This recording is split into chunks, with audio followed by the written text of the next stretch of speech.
Peace and blessings, family. Peace and blessings. We're back with another Black History presentation by your brother D.M.G, the poet. This one is called I'm an Uncle Tom, and you should be one too. Let's get right into it. Honors and acknowledgments to Pastor Stephen Simpson and First Lady Isaiah Timpson and the entire Bethel Christian Assembly Faith Fellowship congregation. Special thanks to Evangelist Paula Turner for always reaching out during this time of year and giving me an opportunity to contribute. And likewise, thank you to my queen, Jamila Griffin, for always supporting me in all I set out to do. This presentation is dedicated to the memory of Deacon William Turner, AKA Uncle Bill. We miss you. One of my favorite African proverbs is until the lions have their own historians, the history of the hunt will always glorify the hunter. I especially reflect on this proverb when I ponder Black history and the events or people that have been ignored in our history books. If you're like me and were born before the 90s and 2000s, many of you often refer to Uncle Tom in unflattering terms, even though you don't know much about him. You see him as someone who will sell out his people to get ahead. Today, there are people that many of us have labeled Uncle Toms, but I want to suggest that many have been improperly labeled. As I go through this presentation, we will see why I make that suggestion and why reading truly is fundamental. Uncle Tom's Cabin. Uncle Tom's Cabin, or Uncle Tom's Cabin, A Life Among the Lowly, a novel by Harriet Beecher Stowe, was published in the United States in 1851 and 1852. An abolitionist novel, it received wide popularity, particularly among white readers in the North, by vividly dramatizing the experience of slavery. Uncle Tom's Cabin tells the story of Uncle Tom, an enslaved person depicted as saintly and dignified, noble and steadfast in his beliefs. While being transported by boat to auction in New Orleans, Tom saves the life of little Eva, an angelic and forgiving young girl whose grateful father then purchases Tom. Eva and Tom soon become great friends. Always frail, Eva's health begins to decline rapidly, and on her deathbed, she asks her father to free all his enslaved people. He makes plans to do so, but is then killed. And the brutal Simon Legree, Tom's new owner, has Tom whipped to death after he refuses to divulge the whereabouts of certain escaped slaves. Uncle Tom's Cabin continued. Tom maintains a steadfastly Christian attitude towards his own suffering, and Stowe imbues Tom's death with echoes of Christ. Simon Legree, the principal villain in the story, represents greed and brutality, a man who chose sin over reform. Legree forces enslaved persons into difficult roles in his life. A woman named Cassie is forced to live with him.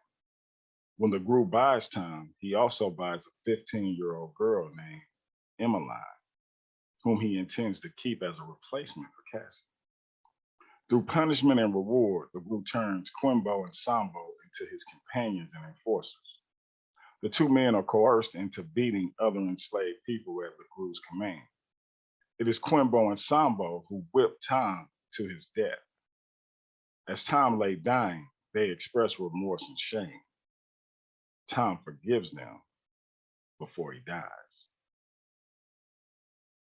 So what we see is we shouldn't even be calling people Uncle Toms. We should be calling them Quimbos and Sambos. But let's continue. Let's talk about the real Uncle Tom. Josiah Henson was an author, abolitionist, minister, and Harriet Beecher Stowe's inspiration for Uncle Tom's Cabin. Henson's father was whipped, got his ear cut off, and was sold south after hitting a white man who tried to rape his wife. Henson never saw his father again, but this gives us insight into Josiah's character. He became a preacher through memorizing verses, although he couldn't at the time read and write. In 1830, Henson ran away with his wife and two youngest children, walking over 600 miles to Canada. But he didn't stop there. Henson helped start in 1851 a freedmen's settlement called the British American Institute in an area called Don, which became known as one of the final stops on the Underground Railroad. Henson repeatedly returned to the U.S. to guide 118 other slaves to freedom. It was a massively dangerous undertaking, but Henson saw a greater purpose than simply living out his life in Ontario, Canada. In addition to his service to the school, Henson ran a farm, started a grits mill, bred horses, and built a sawmill for high-quality Black lumber. So good, in fact, that it won him a medal at the first World's Fair in London 10 years later. There were significant overlaps between the lives of Josiah Henson and Tom, and readers familiar with Henson's story immediately saw them. Their real life and fictional slave owners both separated a mother from her child while she begged him not to tear the family apart. Both Josiah and Tom lived on plantations in Kentucky. Legree constantly beat Tom, and Tom was sold to pay his owner's debts before being sent to Louisiana, a fate Josiah just barely escaped. Both would cross the Ohio River in their daring escapes. Above all, it was Josiah's faith in God in the face of hardship that fused him to Stowe's hero. For both Tom and Josiah were strongly religious men. Not only would Henson, the real Uncle Tom, never receive a dime from Stowe's publishers, history itself didn't remember him kindly because of his connection to the fictional hero. After the publication of Stowe's novel, theater owners adapted the story for the stage, producing time shows, better known as minstrel shows, that inverted version of the novel's plot. Played by white men in blackface, Tom was a caricature, an old hunchback with poor English who would happily sell out his own race to curry favor with his owner. Even though the novel was the best-selling book in the country, considerably more people saw one of these racist performances than read the book. That perversion of the name Uncle Tom has stuck ever since. For his part, Henson used the publication of Stowe's books to agitate for change in the United States. He republished his memoir and used the funds to purchase his brother's freedom. He supported Black families whose husbands and fathers were sent off to fight in the Civil War. He ran businesses in Canada to employ Black refugees. In 1876, at the age of 87, Henson did a 100-plus city speaking tour of the United Kingdom to relieve himself of debts shouldered on behalf of the work at Dawn. And Queen Victoria invited him to Windsor Castle. 16 years after the Civil War ended, Rutherford B. Hayes entertained him at the White House. Henson died in Dresden, Ontario in 1883 at the age of 93. The New York Times obituary included his itinerary connection in the first line, his literary connection in the first line, sorry. His funeral was one of the largest in Dresden's history. Bells rang from the churches, and most of the businesses closed for the service. Black musicians performed hymns, and 50 wagons followed his casket in a nearly 2-mile procession to the gravesite. Thousands of Black and white attendees paid their respects. Henson's cabin in Dresden is now a small museum, and more than 200 of his descendants are still alive today.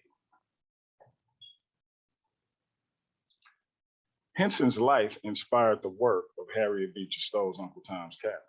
Tom displayed the following characteristics. He refused to beat Black women. He refused to force other Black people to pick cotton. He took the cotton out of his own bag and put it in others' bags so that those slaves wouldn't get whipped for not having the proper weight. As you know, the enslaved had to pick a certain amount of cotton or they would be punished. And he refused to tell where attempted escaping slaves were hiding.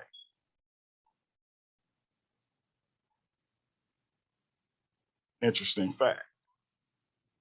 This is a quote from Tarashi P. Henson. I am a distant relative of Josiah Henson. He was my great-great-great-grandfather. I was blessed to attend the screening during my family reunion last year. My dear friend Danny Glover narrated Jared Brock's documentary, Redeeming Uncle Tom, which will premiere on 200 plus PBS stations for Black History Month. It's about my incredible ancestor, Josiah Henson. Watch the film and discover the book, The Road to Dawn, at josiahhenson.com. That was 3 years ago in February. So Josiah Henson is the great-great-great-grandfather of Tarashi P. Henson. Interesting, little interesting fact I thought I'd throw in there. So in closing, history has been unkind to the character of Uncle Tom, but there is hope that his reputation as a martyr can be redeemed as readers disentangle him from the negative connotations that have been attached to him. The real story is one of faith, endurance, and strength. Were he still alive today, one would hope Henson could still proudly repeat his words upon learning of his connection to the novel's hero. Quote, from that time to the present, I have been called Uncle Tom, and I feel proud of the title. If my humble words in any way inspired that gifted lady to write, I have not lived in vain, for I believe that her book was the beginning of the glorious end. And that concludes our Black History presentation on the real Uncle Tom. As I said, I am an Uncle Tom, and you should be one too.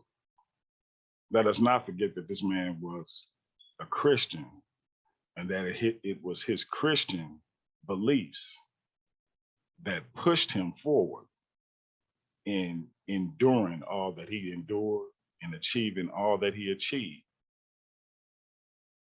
And so take note of that and remember, no matter how hard it gets, no matter how stressful it gets, you have the ability to overcome, just like the real Uncle Tom. I am Uncle Tom, and you should be one too. Again, I appreciate you all taking the time to let me do this. Until next year, we'll be Black at you. Peace.